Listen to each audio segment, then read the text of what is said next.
예수님은 이 땅에서 무엇을 먹고 마시며 살아갈까 하는 걱정하는 마음으로 신앙생활을 하지 말고 우리가 먹고 마셔야 하는 것은 하나님이 이미 아심으로 다 해결해 주신다는 것입니다. 그래서 우리가 구해야 할 것은 오직 그의 나라와 그의 의를 구하라는 것으로 나에게도 하나님 나라가 임하게 해달라고 간구하며 죄인인 나를 구원해 주시려고 예수님 십자가를 통하여 무엇을 이루어 주셨는지 알려는 마음으로 신앙생활을 하고 이 땅에서 먹고 사는 거 걱정하지 말라라고 이렇게 말씀해 주셨습니다. 이렇게 천국을 소망하며 살아가는 자가 어떠한 사람인지 오늘 본문에서는 또 다른 모형으로 그려주고 있죠. 등불을 켜고 신랑을 기다리고 있는 사람을 비유로 해서 이렇게 말씀을 하고 있습니다. 그래서 오늘은 조금 이제 구약의 말씀을 많이 인용해서 우리가 어떻게 깨어서 하나님을 기다려야 하는지 그것을 말씀하고 있는 것을 여러분들에게 말씀을 드릴 거예요. 처음 들으시는 분들은 조금 어려울 건데 한번 잘 들어보시기 바랍니다. 이 말씀을 여러분들 기억하시고 오늘 본문 35절을 볼게요. 35절. 허리에 띠를 띠고 등불을 켜고 서 있으라 그래요. 이것은 이제 예수님이 재림의 날까지 언제 오실지 모르니까 그것을 꼭 붙잡고 그러니까 천국을 소망하면서 진리의 말씀 안에 거하면서 살아가라라고 이렇게 말씀을 하고 있는 거예요. 그래서 허리에 띠를 띠는 것은 여행을 떠나는 사람이 언제든지 여행을 떠날 수 있도록 모든 준비를 마치고 있으라는 그런 뜻이에요. 그래서 지금 떠나야 되는데 지금부터 준비하면 늦겠죠? 미리 다 준비를 하고 출발하면 그때 바로 출발할 수 있도록 준비를 단단히 하고 있으라는 그런 뜻으로 말씀하고 있어요. 언제든지 하나님 부르면 바로 떠날 수 있는 그런 준비를 단단히 하라라고 이렇게 말씀을 하고 있는 거예요. 이와 같이 예수님이 오시면 언제든지 떠날 수 있는 준비를 하고 있으라는 뜻으로 허리에 띠를 띠라고 말씀하는 거죠. 그래서 예수님의 재림은 언제일지 모르고요. 저와 여러분이 언제 하나님이 데려가실지 몰라요. 지금 이 시간일지 아니면 1시간 뒤 아니면 10년, 20년 뒤일지는 몰라요. 그러니까 언제일지 모르니까 항상 하나님이 나를 데려가시면 구원받을 수 있는 준비를 단단히 준비하고 있으라고 하는 거예요. 그리고 등불을 켜고 서 있으라는 말씀은 마태복음 25장에 나오는 열처의 비유와 동일한 말씀으로 예수님의 재림과 나의 생명을 불러가실 때가 언제일지 모르니 늘 깨어서 신랑을 기다리라고 말씀을 하고 있는 거예요. 그래서 마태복음 25장 9절과 12절을 보면 이런 말씀하고 있어요. 마태복음 25장 9절과 12절. 슬기 있는 자들이 대답하여 이르되 우리와 너희가 쓰기에 다 부족할까 하노니 차라리 파는 자들에게 가서 너희 쓸 것을 사라 하니 무슨 얘기냐면 5처녀가 있어요. 10처녀가 있어요. 그런데 5처녀는요 기름과 등불을 준비하고 신랑을 기다리고 있었어요. 예수님을 기다리고 있었어요. 그런데 5처녀는요 등불만 들고 기다리고 있었어요. 기름을 준비하지 않고 있었어요. 그러니까 예수님이 늦게 오시니까 이 기름이 다 다른 거예요. 그러면 등불이 꺼지겠죠. 그래서 그런 사람은 구원을 받지 못하고 기름과 등불을 준비한 사람은 예수님이 언제 올지 모르지만 떨어지면 기름을 보충하면 되겠죠. 그러니까 계속 등불이 꺼지지 않고 예수님의 재림 때까지 그 등불을 켜고 예수님을 기다릴 수 있었다는 의미로 이렇게 말씀을 하고 있는 거예요. 근데 이제 그 5처녀의 기름이 다 떨어졌는데 예수님이 딱 오신 거예요. 그래서 등불이 켜져 있는 사람만 구원을 받아요. 근데 그게 꺼지니까 이제 등불이 꺼진 사람이 기름을 빌려달라고 이렇게 얘기한 거죠. 그랬더니 그들이 살아간 사이에 신랑이 오므로 준비하였던 자들이 함께 혼인잔치를 들어가고 문이 닫힌지라. 그 후에 남은 처녀들이 와서 이르되 주여 주여 우리에게 열어주소서. 대답하여 이르되 진실로 너에게 이르노니 내가 너희를 알지 못하노라 하였느니라 그러죠. 그래서 기름을 준비 안 하고 등불만 준비해서 이렇게 하나님을 기다리는 사람과 또 기름과 등불을 들고 기다리는 사람이 있었는데 기름과 등불을 준비한 사람은 구원을 받고 그렇지 않고 등불만 들고 예수님을 기다리는 사람은 구원받지 못한다라고 이렇게 말씀을 하고 있는 거예요. 그런 사람은 어떻게 한다고 할지라도 천국에 들어가지 못함을 이렇게 그려주고 있는 거예요. 그럼 기름과 등불을 가지고 있는 사람이 어떤 사람이고 또 등불만 가지고 있는 사람이 어떤 사람인지 이걸 알아야 되겠죠. 이건 저와 여러분들에게 하시는 말씀이에요. 저와 여러분들도 기름과 등불을 가지고 있어야 구원받는다는 얘기예요. 그래 이 말씀을 하고 있는데 이거에 대해서 여러분들에게 말씀을 드릴 거예요. 그래서 여기서 슬기 있는 자는 기름과 등불을 가지고 있는 자이고 미련한 자는 등불만 가지고 있는 자인데 그들이 다 졸고 있을 때 예수님 오신 거예요. 그러나 기름과 등불을 가지고 있는 사람만 구원을 받았다라고 이렇게 말씀을 하고 있는 거예요. 그럼 여기서 기름을 무엇을 상징하는지 그것을 알아야 되겠죠. 그럼 이 기름이 무엇을 알기 위해서 레위기 24장 2절과 9절을 볼 거예요. 레위기 24장 2절에서 9절. 그럼 2절부터 볼게요. 레위기 24장 2절. 이스라엘 자손에게 명령하여 불을 켜기 위하여 감나무를 찧어낸 순결한 기름을 내게로 가져오게 하여 계속해서 등잔불을 켜둘지며 그래요. 본문에 나오는 말씀처럼 교회가 허리에 띠를 띠고 등불을 켜고 서 있게 하기 위해서 제사장이 해야 할 일이 무엇인지 레위기 24장 2절에서 말씀하고 있는 거예요. 여기서 성막에 있는 7 등잔대는요, 저와 여러분들을 말하는 거예요. 성막에 있는 7 등잔대, 그것은 저와 여러분들을 말하는 거예요. 그러니까 열방의 모든 교회, 천국을 소망하며 살아가는 모든 교회를 말하는 거예요. 그런데 여기서 그 성막에 있는 7 등잔대, 등잔불이 켜 있는데요, 여기에 기름을 보충해 주는 거예요. 누가 보충해 주냐면 아론과 그의 아들들이. 기름 떨어지면 불이 꺼지겠죠. 그러니까 꺼지지 않도록 항상 그 기름을 보충해 주는 거예요. 근데 뭘로 보충해 주냐면 감나무로 찧어낸 순결한 기름으로만 보충하는 거예요. 다른 거 혼합된 거 하면 이 불이 꺼져요.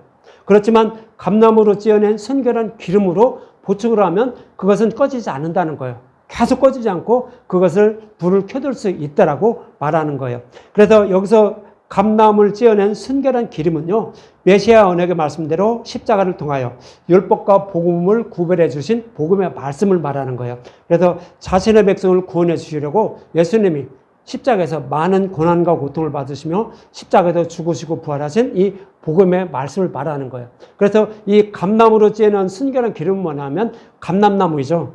감람나무를 이제 십자가를 모형으로 그려주고 있어요. 이제 다음 주에 이것을 또 보충해서 설명을 드릴 거예요. 이것은 로마서에서 사도 바울이 말해요. 이 감람나무의 가지로 붙어 있어야만 우리는 믿음의 열매를 맺는데, 처음에는 유대인만 이 감람나무에 가지로 붙어 있었다는 거예요.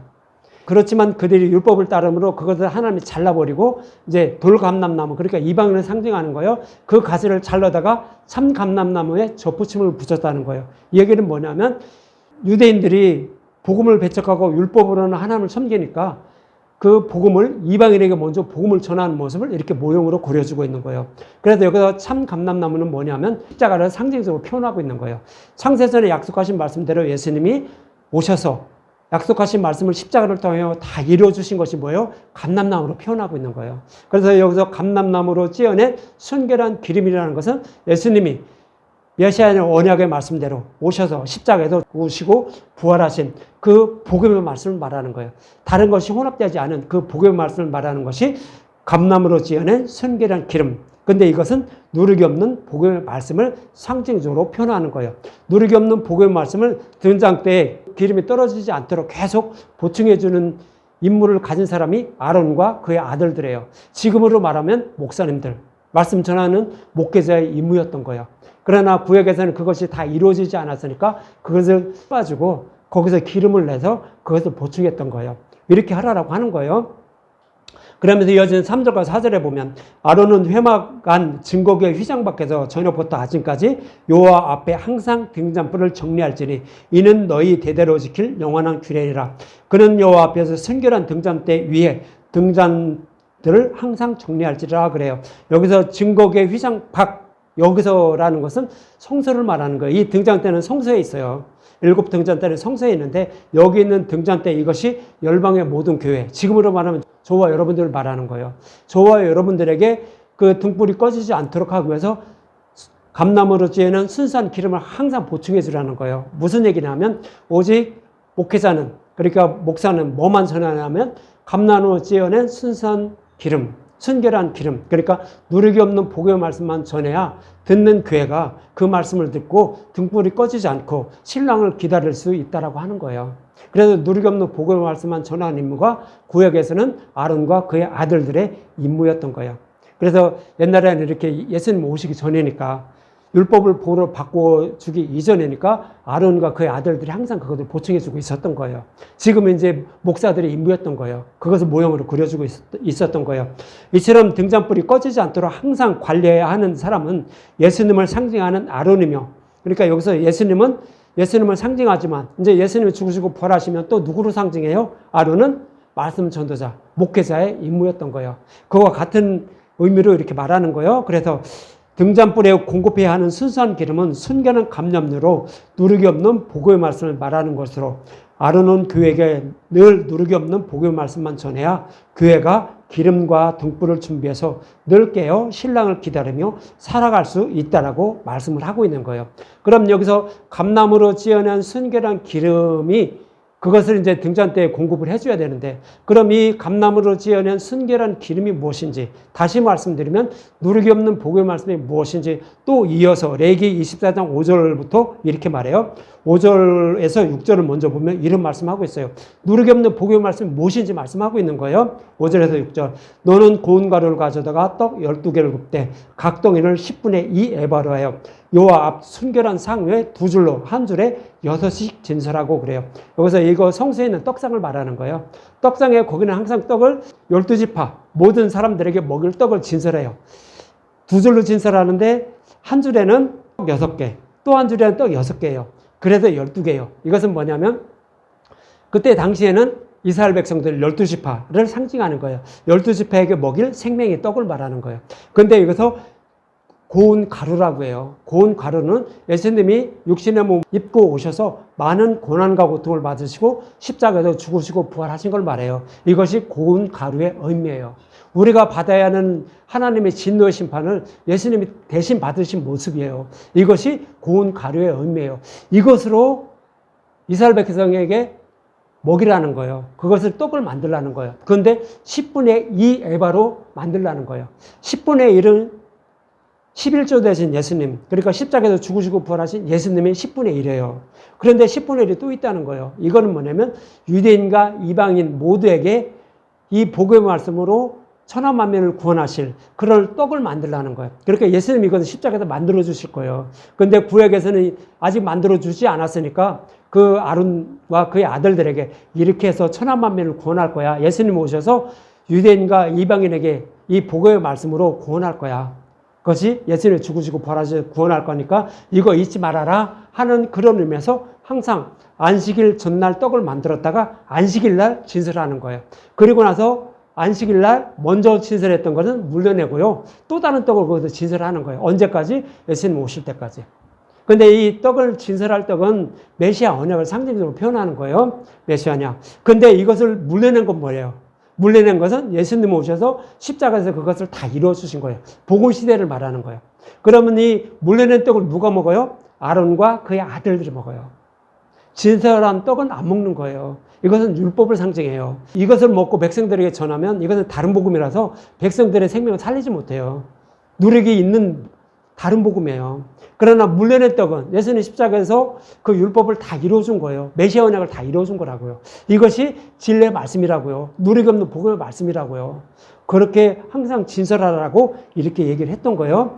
그러면서 이제 이어지는 7절에 이렇게 말해요. 너는 또 정결한 유향을 그 각줄 위에 두어 기념물로 여호와께 화제로 삼을 것이며 그래요.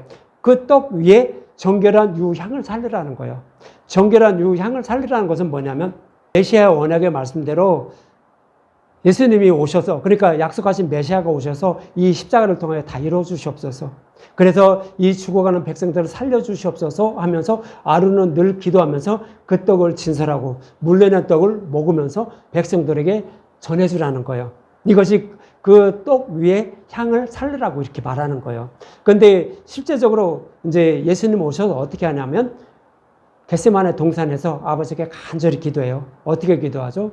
나는 이 일을 이루어 주시기 위해서 오셨다는 거예요. 나는 십자가에 달려 죽고 지옥불에 들어가는 거 엄청 괴롭다는 거예요. 그렇지만 나는 이 일을 위해서 오셨으니까 아버지의 뜻대로 되길 원합니다 하면서 간절히 기도하시면서 십자가에 달리셨던 거예요. 겟세마네 동산에서 기도하시고 십자가를 지고 죽으시고 부활하셨던 거예요.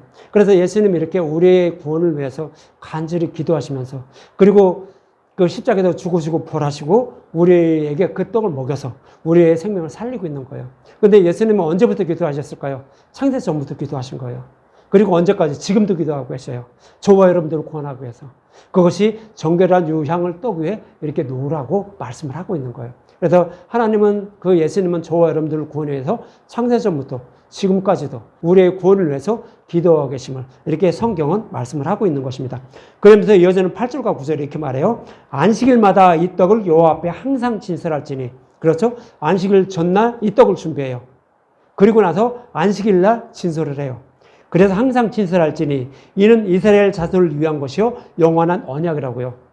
그러니까 메시아 언약의 말씀대로 예수님 오셔서 우리를 구원하신다는 것은 이건 절대 변하지 않는다는 거예요. 영원한 언약이라는 거예요. 그래서 아론을 이렇게 항상 해야 된다는데 예수님 오셔서 이렇게 다 이루어질 것을 모형으로 그려주고 있는 거예요. 그래서 구약에서는 이렇게 이루어질 예수님에 의해서 그러니까 진리의 말씀을 버리지 않고 진리의 말씀으로만 하나님을 섬기는 것이 구약 제사장들의 임무였던 거예요. 그래서 안식일마다 항상 진설하는 거예요. 그래서 이 떡은 아론과 그의 자손들에게 돌리고 그러죠. 떡을 진설하려면 어떡하죠? 먼저 진설했던 것을 물려내야 되겠죠. 그리고 물려낸 떡은 아론과 그의 아들들이 먹으라는 얘기예요. 그리고 새로운 떡을 진설하라고 하는 거예요. 그래서 이 떡은 아론과 그의 자손들에게 돌리고 그들은 그것을 거룩한 곳에서 먹을지니 이는 여호와의 화제죠. 그에게 돌리는 것으로 지극히 거룩함이라. 이는 영원한 규례니라 그래요. 그래서 안식일마다 진설하는 떡은 메시아 언약을 말해요. 창세기 3장 15절에서. 그리고 이 약속을 아브라함과 이삭과 야곱에게, 그러니까 이스라엘 백성들의 조상 아브라함과 이삭과 야곱에게 약속하신 메시아가 오셔서 이렇게 구원하실 것을 또 다른 모형으로 그려주면서 네 후손을 저 약속의 땅을 기업으로 줄 거야 라고 약속하셨어요. 그 약속을 하고 있는 것이 진설할 떡이었어요. 그런데 거기서 물려낸 떡은 뭐죠? 그것을 다 이루어준 거예요. 이것이 누르기 없는 복의 말씀이라고요. 이것으로만 먹고 백성을 가르쳐야 백성들이 생명을 살릴 수 있다라고 이렇게 말하고 있는 거예요. 그래서 이 떡만 먹으면 등불이 꺼지지 않는다고요. 이 떡이 뭐예요? 감나무로 찌어있는 순결한 기름이에요. 누르기 없는 복의 말씀이라고요. 그래야 여러분들이 그것만 먹어야 또 말씀을 전하는 사람들도 그 말씀만 전해야 여러분들이 등불을 꺼지지 않고 등불을 켜진 상태에서 신랑 올 때를 기다리면 살아갈 수 있는 거예요. 그렇게 해야만 여러분들은 그 말씀만 듣고 따를 때 기름과 등불을 준비하고 있는 슬기로운 다섯 처녀와 똑같은 모습인 거예요. 그래야 여러분들이 구원받고 또 목회자도 그래야만 구원받을 수 있음을 이렇게 말씀을 하고 있는 거예요. 여기서 안식일마다 진설한 떡은 창세기 3장 15절과 아브라함과 이삭과 야곱에게 약속하신 말씀대로 예수님이 오셔서 십자가에서 죽으시고 부활하신 복음으로 천한 만민을 구원하신다는 메시아 언약을 말해요.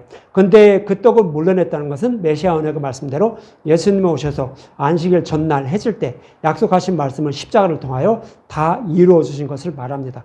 이렇게 약속하시고 약속하신 말씀대로 십자가를 통하여 다 이루어진 예수님에 대해서만 성경을 자세히 풀어 전하는 말씀이 누르기 없는 복음의 말씀이며 감나무로 지어낸 순결한 기름인 거예요. 그래야 이 등불이 꺼지지 않는 거예요. 그러니까 모든 성경을 십자가로 풀어주는 말씀을 여러분들이 들을 때요. 예수님에 대해서만 풀어서 전하는 말씀을 듣는 거예요. 그러면서 그 말씀만 붙잡고 여러분들은 신앙생활을 하는 거예요. 그래야만 여러분들은 기름과 등불을 준비한 다섯 처녀가 되는 거예요. 그래서 여러분들은 미련하지 않는 그런 다섯 처녀가 돼서 여러분들은 구원을 받게 되는 거예요. 그렇게 성경을 말씀을 하고 있는 것입니다. 그럼 구약에서는 예수님이 오시기 이전이므로 감나무로 지어낸 순수한 기름을 사람이 준비하고 그 기름을 아론과 그의 아들들이 등잔불을 관리했다면 예수님이 죽으시고 부활하신 신약에서는 그럼 어떻게 관리할까요? 이것을 또 그려주고 있어요. 이것에 대해서 말씀을 드릴게요. 스가랴 4장 1절과 6절을 먼저 볼게요. 스가랴 4장 1절과 2절 여기를 보면 이런 말씀하고 있어요. 이것은 신약의 모습을 모형으로 그려주고 있는 거예요. 내가 말하던 천사가 다시 와서 나를 깨우니 마치 자는 사람이 잠에서 깨어난 것 같더라. 그가 내게 묻되 내가 무엇을 보느냐? 내가 대답하되 내가 보는 순금 등잔대가 있는데 그 위에는 기름그릇이 있고 또 그 기름그릇 위에 7 등잔이 있으며 그 기름그릇 위에 있는 등잔을 위에 7 관이 있고 그래요. 이것은 이제 성소에 있는 등잔대의 모습을 이렇게 말씀을 하고 있는 거예요. 그런데 이제 구약에서는 그 등잔대 좌우에 감람나무가 없었어요. 감람나무에서는 감람나무 열매가 나요. 맺혀요. 그것을 빠가지고 찧어가지고 이제 그 등잔 불에 꺼지지 않도록 이렇게 채워주는 거예요. 그런데 이제 그것을 구약에서는 사람이 따서 그것을 쪄서 순수한 감람잎만 이렇게 보충해줬는데 꺼지지 않도록 해줬는데 이제 자동으로 되는 거예요. 등잔대 좌우에 누가 있어요? 아론과 그의 아들들이 있지 않고 감람나무가 있어요. 감람나무는 누구를 상징한다고 했어요? 예수님이 죽으시고 부활하신 거예요. 예수님이라고 십자가라고요. 십자가 좌우에 서 있는 거예요. 예수님이 죽으시고 부활하신 복음의 말씀이라는 게 거기서 딱 서 있어요. 이제 그것이 서 있다고 이렇게 말하는 거예요. 그래서 여기서 7등잔 불이 켜져 있는 것은 다 열방의 모든 교회. 그러니까 구약부터 지금까지 다 교회를 상징하는 거예요. 이들이 꺼지지 않으려면 감람나무 찌는 순결한 기름만 보충을 해줘야 되는 거예요. 근데 지금 어떻게 보충해줘요? 감람나무 가지에서요, 관이 나와 있어요. 그래서 등잔불이 켜져 있는 등잔 기름을 받는 고기에 다 이렇게 거기까지 다 연결되어 있어요. 자동으로 공급해줘요. 이것이 신약이에요. 그러면 이것을 어떤 모형으로 그려주고 있는 거예요. 그래서 여기서 감나무로 짠 순수한 기름은 사람이 구약에서는 했지만 지금은 사람이 하지 않고 가지에서 그렇게 나와서 그것을 다 공급해 주는 거예요. 그럼 이어지는 이제 3절에 이렇게 말해요. 그러면 스가랴 4장 3절, 그 등잔대 곁에 두 감람나무가 있는데 하나는 기름 그릇 오른쪽에 있고 하나는 그 왼쪽에 있나이다 하고 그러죠. 그 등잔대 7등잔대 좌우에 감람나무가 있어요. 이제 거기에서 기름을 이렇게 공급하고 있는 모습으로 이렇게 그려주고 있는 거예요. 그래서 이 감람나무는 예수님의 십자가라는 감람나무의 가지로 붙어있는 교회를 상징하는 거예요. 감람나무 뿌리가 땅에 받쳐 있는 것은 예수님을 말해요. 십자가를 말해요. 그런데 그 가지로 붙어 있는 것은 뭐예요? 교회인 저와 여러분들을 말해요. 저와 여러분들이 그 감람나무라는 가지에 붙어 있어서 그 뿌리로부터 진액을 공급받아야만 우리는 믿음의 열매를 맺어요. 믿음의 열매를 맺는다고요. 무슨 얘기냐면 믿음의 영서로 거듭나서 구원을 받을 수 있다라고요. 그런데 여기서 십자가라는 감람나무에 붙어 있지 않으면 우리는 믿음의 열매를 맺지 못해서 구원받지 못해요. 가짜 신앙생활을 하는 사람들, 가짜로 교회를 다니는 사람들, 그러니까 구원받지 못하는 그런 다른 복음을 들으며 하나님을 섬기는 자들이에요. 오직 이 참 감람나무에 가지로 붙어 있어야만 돼요. 이것은 뭐냐면 누리기 없는 복음의 말씀만 듣고 따르면서 하나님을 섬기는 거예요. 누리기 없는 복음의 말씀은 예수님 십자가에서 죽으시고 부활하신 거예요. 예수님이 그것을 우리에게 공급해 주는 거예요. 그래서 누리기 없는 복음의 말씀만 공급해 주는 모습을 그렇게 모형으로 그려주고 있는 거예요. 그래야만 우리는 믿음의 열매를 맺어 구원받게 되는데 그 가지로 붙어 있는 것은 누리기 없는 복음의 말씀만 듣고 있는 저와 여러분들을 상징적으로 표현하고 있는 거예요. 그래서 뿌리로부터 진액을 공급받아서 많은 믿음의 열매를 맺어서 구원받으려고 하는 교회의 모습을 그렇게 그려주고 있는 거예요. 그래서 교회의 모습을 가지라고 표현하는 거예요. 그 뿌리로부터 이 기둥으로 세워진 건 예수님이고 가지는 저와 여러분들이고 그렇게 표현을 해주고 있는 거예요. 그런데 이 가지는 누구를 상징하냐면 믿음의 열매를 맺은 사람은 제자들과 같은 사람들, 복음 전도자를 말하는 거예요. 또 다른 표현으로 하면 두 증인이라고 이렇게 표현을 해줘요. 그래서 제가 왜 이렇게 그 감람나무 가지로 붙어 있어야만 우리는 믿음의 열매를 맺고 이런 사람들이 구원을 받게 되는지 말씀을 드리려면 이것은 요한복음 15장 4절과 5절에 이런 말씀하고 있기 때문이에요. 요한복음 15장 4절과 5절, 내 안에 거하라 나도 너의 안에 거하리라. 가지가 포도나무에 붙어 있지 아니하면 스스로 믿음의 열매 맺을 수 없음같이 너희도 내 안에 있지 아니하면 그러하리라. 나는 포도나무요 너희는 가지라. 그가 내 안에 내가 그 안에 거하면 사람이 열매를 많이 맺나니 나를 떠나서는 너희가 아무것도 할 수 없음이라 그래요. 그래서 포도나무도 여기서 예수님을 말해요. 예수님 십자가를 말해요. 거기에 가지로 붙어 있어야만 돼요. 그러니까 누르기 없는 복음 말씀만 듣고 있어야 돼요. 그러면 누가 이 열매를 맺을 수 있도록 관리를 해주냐 하면 아버지가 해주신다는 거예요. 하나님이 해주신다는 거예요. 그럼 우리에게는 누가 해줄까요? 누르기 없는 복음의 말씀을 들을 때 성령 오셔서 믿음의 열매를 맺게 해주시는 거예요. 그래야만 우리는 믿음의 열매를 맺어서 구원받게 된다라고 하는 거예요. 그렇지 않고 우리는 다른 복음을 따르면 포도나무에 가지로 붙어 있지 않는 거예요. 감람나무에 가지로 붙어 있지 않는 거라고요. 그러면 우리는 믿음의 열매를 맺지 못해서 구원받지 못한다라고 이렇게 말씀을 하고 있는 거예요. 그래서 이 스가랴에서만 이렇게 말씀하고 있는 것이 아니라 요한복음에서 동일하게 말씀을 하고 있는 거예요. 그래서 감람나무에 가지로 붙어 있는 것은 교회인 저와 여러분들을 상징적으로 표현하고 있는 거예요.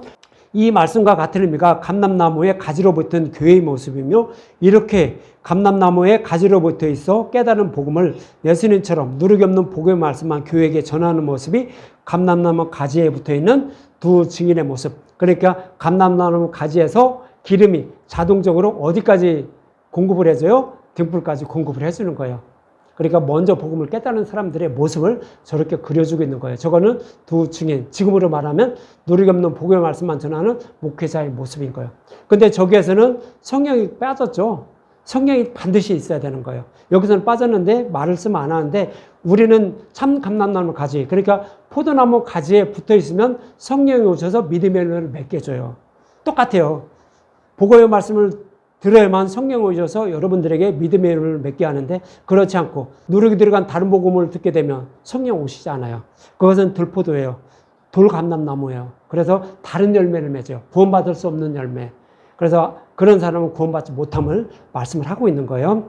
근데 이렇게 말씀하시고 4절과 6절 이렇게 말해요. 내게 말하는 천사에게 물어 이르되 내 주여 이것들이 무엇이니까 하니 내게 말하는 천사가 대답하여 이르되 내가 이것이 무엇인지 알지 못하느냐 하므로 내가 대답하되 내 주여 내가 알지 못하나이다 하니 그가 내게 대답하여 이르되 여호와께서 스룹바벨에게 하신 말씀이 이러하니라. 만군의 여호와께서 말씀하시되 이는 힘으로 되지 아니하며 능력으로 되지 아니하고 오직 나의 영으로 되느니라 그래요. 그러니까 감람나무 가지에서 금관이 나와서 등잔 불이 켜져 있는 그 기름그릇까지 다 연결이 되어 있는데 이것이 어떻게 되는지 물어보는 거예요. 그러니까 이것은 나의 영으로 된다는 거예요. 나의 영은 뭐예요? 오직 누르기 없는 복음의 말씀을 들을 때 하나님이 이것을 관리를 해주신다는 거예요. 나의 영은 그래서 누르기 없는 복음의 말씀을 이라고 이렇게 생각을 하셔도 되고 성령이라고 생각을 하셔도 상관은 없어요. 하나님이 하신다는 거예요.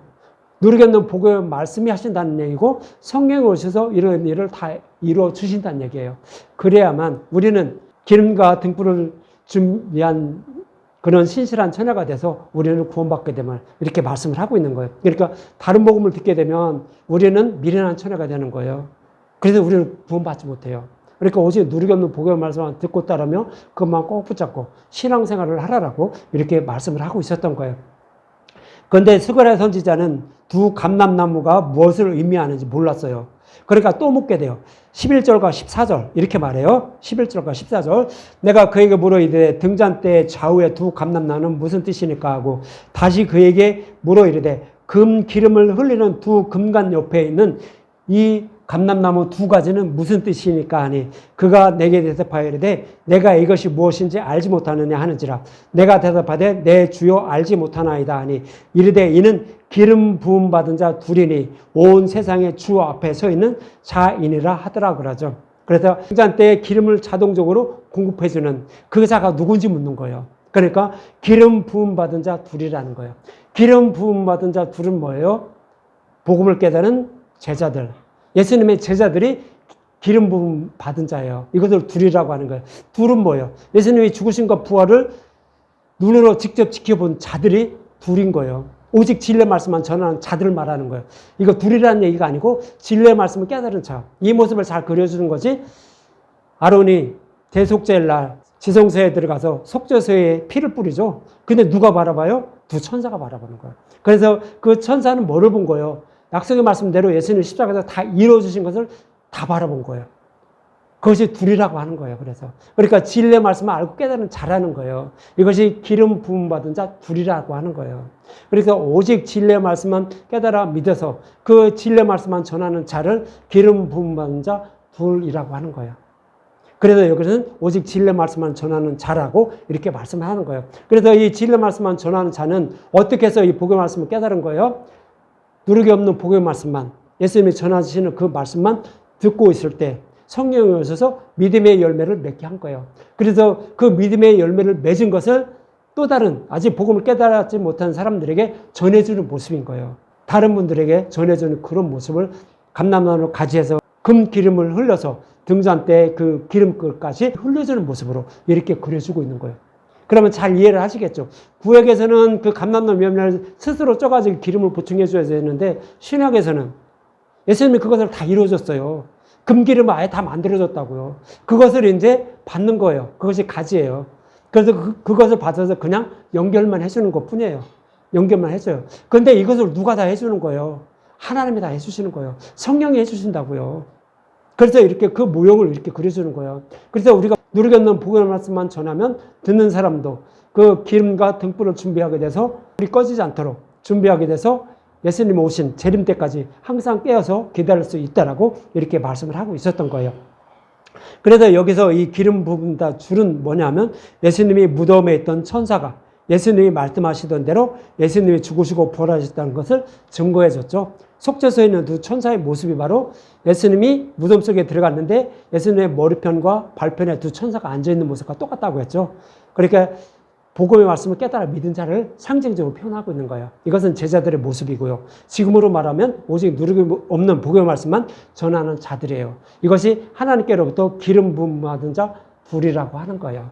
진리의 말씀만 전하는 사람들, 제자들과 같은 사람들, 사도 바울과 같은 사람들, 그런 사람들을 이렇게 표현을 하고 있는 거예요.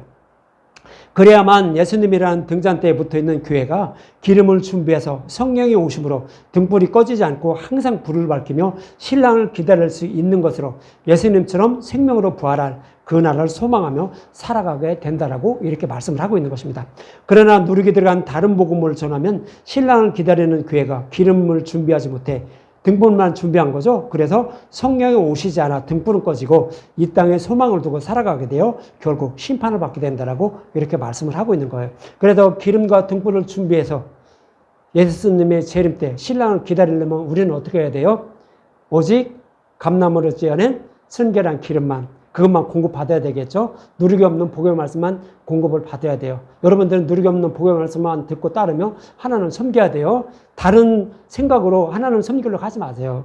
그러면 그것은 다른 복음을 따르고 있는 미련한 처녀예요. 그런 사람 구원받지 못해요. 오직 나를 사랑하셔서 주셔서 십자가에서 어떻게 나를 이루어 주셨는지, 정말로 그런지, 예수님이 정말로 우리를 구원하실 하나님인지 그것을 알려는 마음으로만, 그분이 어떤 분인지 알려는 마음으로만 신앙생활을 하라고요. 그래야만 여러분들이 구원받아요.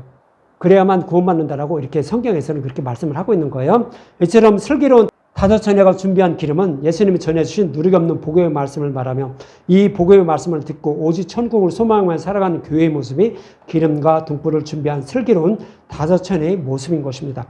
이런 의미에서 천국을 소망하며 성령이 오셔서 구원해 주시길 간절히 소망하며 살면 아버지께서 성령을 보내주셔서 구원해 주신다라고 누가복음에서는 문맥의 흐름을 통하여 이렇게 여러 가지 모형과 그림자로 설명을 해주고 있는 거예요. 여러분들 이거 잊지 마세요. 그러면서 이어지는 본문 36절은 이렇게 말하고 있어요. 너희는 마치 그 주인이 혼인집에서 돌아와 문을 두드리면 곧 열어주려고 기다리는 사람과 같이 되라 그래요. 이 말씀은 예수님의 재림 때를 말하는 것이죠. 진리의 말씀만 따르며 천국을 소망하며 살아가면 당연히 구원해 주신다라는 그런 의미로 말씀을 하고 있어요. 그래서 우리는 오직 누르기 없는 복음의 말씀만 듣고 따르며 하나님을 섬기면 우리는 반드시 구원받게 된다는 거예요. 그래서 이 말씀은 이사야 25장 9절에 말씀하고 있어요. 근데 이사야 25장 6절부터 말씀을 드릴게요. 6절. 만군의 여호와께서 이 산에서 만민을 위하여 기름진 것과 오래 저장했던 포도주로 연회를 베푸시리니 곧 골수가 가득한 기름진 것과 오래 저장했던 맑은 포도주로 하실 것이며 이렇게 말해요. 이 얘기는 무슨 얘기냐면 오래 저장하였던 맑은 포도주로 연회를 베푼다는 것은 메시아 언약의 말씀대로 예수님 오셔서 십자가에서 죽으시고 부활하신 그 복음으로 복음의 잔치를 벌려서 우리를 구원해 주신다고요. 이사야 25장 6절에 이렇게 말씀하고 있었던 거예요. 이렇게 구원하신다고 말씀해 주셨는데 이어지는 7절과 8절에 이렇게 복음 시대가 되면 어떻게 되는지 말씀하는 거예요. 또 이 산에서 모든 민족의 얼굴을 가린 가리개와 열방 위에 덮인 덮개를 취하시며 사망을 영원히 멸하실 것이라. 주 여호와께서 모든 얼굴에서 눈물을 씻기시며 자기 백성의 수치를 온 천에서 취하시리라. 여호와께서 이같이 말씀하셨느니라 그래요. 예수님이 오시기 전인 구약에서는 이스라엘 백성에게만 복음이 숨겨진 율법을 주셔서 하나님을 섬기게 했어요. 이방인들에게는 전해지지 않았어요. 그러나 복음 시대는 이방인에도 그 복음을 전해서 천하만민을 구원하실 것을 말씀하고 있는 거예요. 그래서 이방인에게 덮인 덮개와 이것을 다 제한다고 하는 거예요. 이방인에게도 복음을 전해서 그들을 구원하실 것을 말씀하고 있는 거예요. 그래서 유대인이나 이방인이나 모두 복음을 전해서 그들을 구원하실 것을 이사야 선지자를 통하여서도 25장을 통하여 이렇게 말씀을 하고 있었던 거예요. 그럼 이 시대가 되면 이 복음의 만민에게 전하게 되면 이 복음을 꼭 붙잡고 살아가는 사람들이 있겠죠. 그러면 이 사람들이 어떻게 되는지 25장 9절에 이렇게 말하는 거예요. 그러나 말하기를 이는 우리의 하나님이시라. 그가 그를 기다렸으니. 그러니까 복음의 말씀만 꼭 붙잡고 기름과 등불을 준비하고 그 예수님의 재림 때까지를 기다리고 있는 거예요. 그럼 우리는 당연히 구원받는다고요. 기다렸으니 그가 우리를 구원하시리로다 그러죠. 그래서 구약에서 이렇게 그 복음의 말씀만 꼭 붙잡고 살아가면 우리를 구원해 주실 것입니다라는 이런 소망을 가지고 사는 거예요. 이 얘기는 뭐예요? 이렇게 기다리는 사람은 하나님 반드시 구원해 준다는 거예요. 그러니까 그거 염려하지 말고 이렇게 우리는 오직 누르기 없는 복음의 말씀만 듣고 따르면서 그날을 소망하면서 살아가라고요. 그런 사람은 반드시 구원해 준다는 거예요. 그런 의미로 말하는 거예요. 이는 여호와시라. 우리가 그를 기다렸으니 우리는 그의 구원을 기뻐하며 즐거워하리라 할 것이며 그러죠. 그래서 누리기 없는 복음을 듣고 따르면서 이렇게 살아가는 사람은 반드시 구원받게 된다라고 이렇게 말씀을 하고 있는 것입니다. 그래서 이렇게 천국을 소망하며 살아가는 자가 복이 있다고 오늘 보면 37절과 38절에 이렇게 말해요. 주인이 와서 깨어있는 것을 보면 그 종들은 복이 있으리로다. 내가 진실로 너에게 이르노니 주인이 띠를 띠고 그 종들을 자리에 앉히고 나와 수종들리라. 주인이 혹 2경영 혹 3경에 이르렀어도 종들이 그같이 하고 있는 것을 보면 그 종들은 복이 있으리로다 그러죠. 그렇죠. 오직 누르기 없는 복음의 말씀만 듣고 따르며 예수님의 재림을 기다리면, 그러니까 천국을 소망하면서 살아가게 되면 하나님 오셔서 우리를 반드시 구원해 주신다라고 하나님 오히려 종이 돼서 우리를 섬겨 줄 것을 말씀하고 있는 거예요. 그런 사람들이 구원을 받는다고요. 그런 사람은 복이 있다고요. 그래서 우리는 어떻게 구원받게 되는지 이렇게 말씀을 하고 있는 거예요. 그러면서 이어지는 본문 39절과 40절에 너희도 아는 바니 집주인이 만일 도둑이 어느 때에 이룰 줄 알았다면 그 집을 뚫지 못하게 하였으리라 그러죠. 그렇죠. 우리도 지금은 뭐 잠전 장치가 다 돼 있고 다 돼 있으니까 도둑이 들어올 염려가 그렇게 적죠. 그러나 옛날에는 허술했죠. 그러니까 도둑이 언제든지 들어왔다가 다 훔쳐갈 수가 있죠. 그거와 마찬가지로 예수님의 재림이 언제일지 모른다는 거예요. 하나님 우리의 생명을 언제 거둬갈지 모른다는 거예요. 그것을 알았으면 우리는 언제든지 준비할 수 있었다라는 거예요. 구원받을 수 있다라는 거예요. 그러나 아무도 모른다는 거예요. 그러니까 우리도 이제 그것을 알고 늘 깨어서 언제 올지 모르니까 그 십자가만 꼭 붙잡고 살라라고 이렇게 말하는 거예요. 그러므로 너희도 준비하고 있으라. 생각하지 않은 때에 인자가 오리라 하시느라 그러죠. 그렇죠? 우리는 오직 누르기 없는 복음의 말씀만 듣고 따르며 천국을 소망하면서 살아가는 거예요. 그것이 기름과 등불을 준비한 슬기로운 다섯 처녀의 모습이에요. 그런 사람만 구원받게 된다고요. 그런 사람만 구원해 주신다라고 하나님 말씀하시는 거예요. 여러분들 잊지 마세요. 이 모습은 마치 슬기로운 다섯 처녀의 모습과 같고 감람나무에 붙어있는 뿌리로부터 진액을 공급받아 믿음의 열매를 맺어 아직 믿음에 이르지 못한 이웃에게 등불이 꺼지지 않도록 기름을 공급해주며 살아가는 교회의 모습을 말합니다. 이것이 천국을 소망하며 살아가는 그런 사람들의 모습이에요. 이렇게 살아가는 교회는 도둑인 다른 복음을 전하는 자들이 유혹에 넘어가지 않고 믿음을 지키게 되어 반드시 구원받게 된다는 거죠. 하나님이 이런 사람을 반드시 구원해 주신다는 것입니다. 여러분들이 이 말씀을 잊지 마시고 저와 여러분도 누르기 없는 복음의 말씀만 듣고 따르며 하나님을 섬기면 성령이 오셔서 믿음의 열매를 풍성히 맺게 해서 구원해 주실 그날을 소망하며 살아가는 분들이 되어 영원한 생명을 얻는 저와 여러분이 되시기 바랍니다.